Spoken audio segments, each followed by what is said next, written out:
Chapter 4, The Museum Thieves. Mr. and Mrs.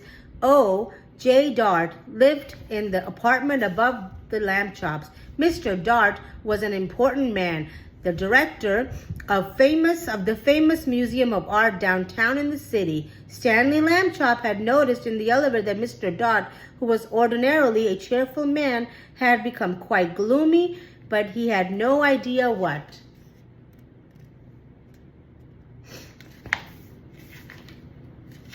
The reason was.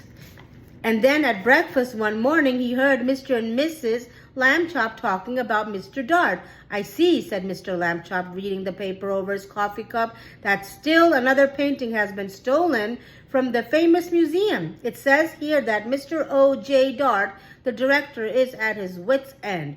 "Oh dear! Are the police no help?" Mrs. Lambchop asked. "It seems not," said Mr. Lambchop. "Listen to what the chief of police told the newspaper. We suspect a gang of sneak thieves. These are the worst kind. They work by sneakery, which makes them very difficult to catch. However, here's the picture. However, my men and I will keep trying. Meanwhile, I hope people will buy tickets for the policeman's ball and not park their cars where the signs say don't." The next morning, Stanley Lambchop heard Mr. Dart talking to his wife in the elevator. "These sneak thieves work at night," Mr. Dart said. "It is very hard for our guards to stay awake when they have been on duty all day. And the famous museum is so big, we cannot guard every picture at the same time. I fear it is hopeless, hopeless, hopeless."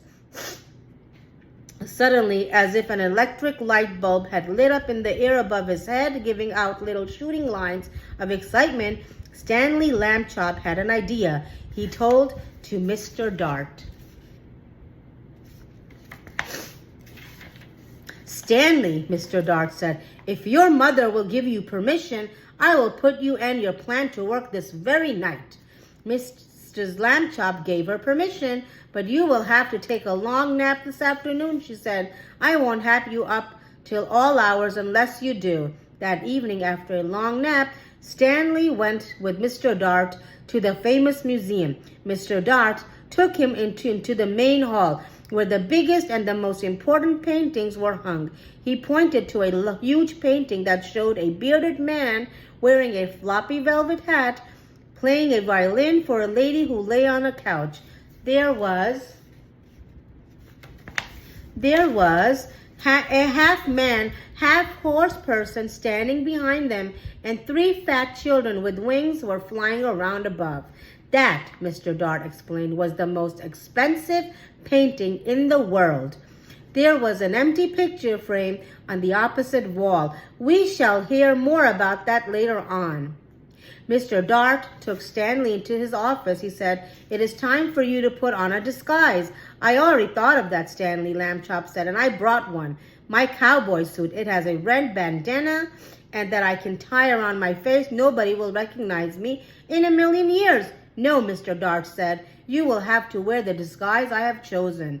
From a closet, he took a white dress with a blue sash, a pair of shiny little pointed shoes, a white straw hat with a blue band that matched the sash, and a wig and a stick. The wig was made of blonde hair, long and done in ringlets. The stick was curved at the top of it too, and had a blue ribbon on it.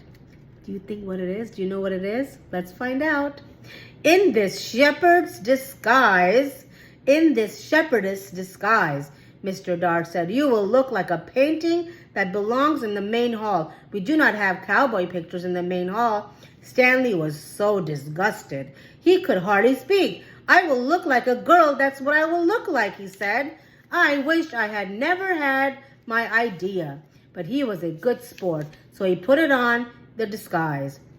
Back in the main hall, Mr. Dart helped Stanley climb up into the empty picture frame. Stanley was able to stay in place because Mr. Dart had cleverly put 4 small spikes in the wall, one for each hand and foot. The frame was perfectly fit. Against the wall, Stanley looked just like a picture. "Except for one thing," Mr. Dart said. Shepherdesses are supposed to look happy. They smile at their sheep and at the sky. You look fierce, not happy, Stanley. Yeah, I would too, if I was a boy and had to wear a dress and be a shepherdess. Stanley tried hard to get a faraway look in his eyes and even smile a bit. Mr. Dart stood back a few feet and stared at him for a moment. Well, he said, it might not be art, but I know what I like. He went off to make sure that certain other parts of Stanley's plan were taken care of, and Stanley was left alone. It was very dark in the main hall. A little bit of moonlight came through the windows, and Stanley could just make out the world's most expensive painting on the opposite wall. He felt as though the bearded man with the violin and the lady on the couch and the half-horse person and the winged children were all waiting as he was for something to happen. Time passed, and he got tireder and tireder. Anyone would be tired this late at night, especially if he had to stand in a picture frame balancing on little spikes. Maybe they won't come, Stanley thought. Maybe the sneak thieves won't come at all. The moon went behind a cloud, and the main hall was pitch dark. It seemed to get quieter, too, with the darkness. There was absolutely no sound at all. Stanley felt the hair on the back of his neck prickle beneath the golden curls of the wig. Creak!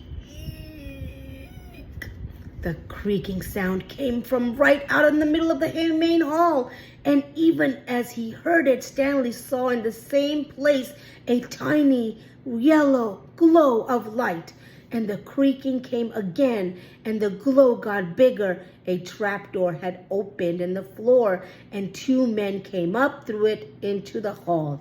Stanley understood everything all at once. These must be the sneak thieves. They had a secret trapdoor entrance into the museum from the outside. That was why they never had been caught.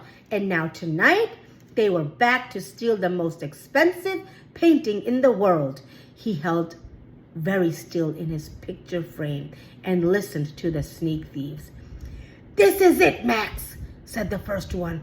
"This is where we art robbers pull a sensational job whilst the civilized community sleeps." "Right, Luther," said the other man. "In all this great city, there's no one to suspect us." "Ha ha!" thought Stanley Lambchop. "That's what you think." Look at this. The sneak thieves put down their lantern and took the world's most expensive painting off the wall. "What would we do to anyone who tried to capture us, Max?" the first man asked. "We would kill him." "What else?" his friend replied. That was enough to frighten Stanley, and he was even more frightened when Luther came over and stared at him. "This sheep girl," Luther said. "I thought sheep girls were supposed to smile, Max. This one looks scared." Just in time, Stanley managed to get a faraway look in his eyes again and to smile, sort of. "You're crazy, Luther," Max said. "She's smiling, and what a pretty little thing she is, too." That made Stanley furious. He waited until the sneak thieves had turned back to the world's most expensive painting, and he shouted in his loudest, most terrifying voice, "Police! Police! Mr. Dart! The sneak thieves are here!"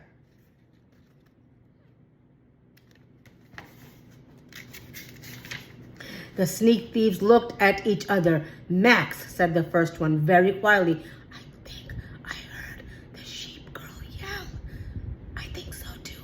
I did too," said Max in a very quivery voice. "Oh boy, yelling pictures. We both need a rest." "You'll get the rest all right," shouted Mr. Dart, rushing in with the chief of police and lots of guards and policemen behind them. "You'll get arrested, that's what. Ha ha ha."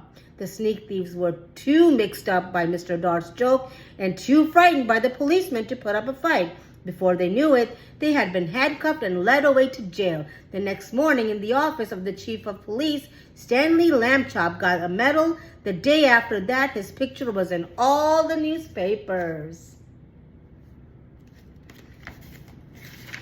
And we move on to chapter 5.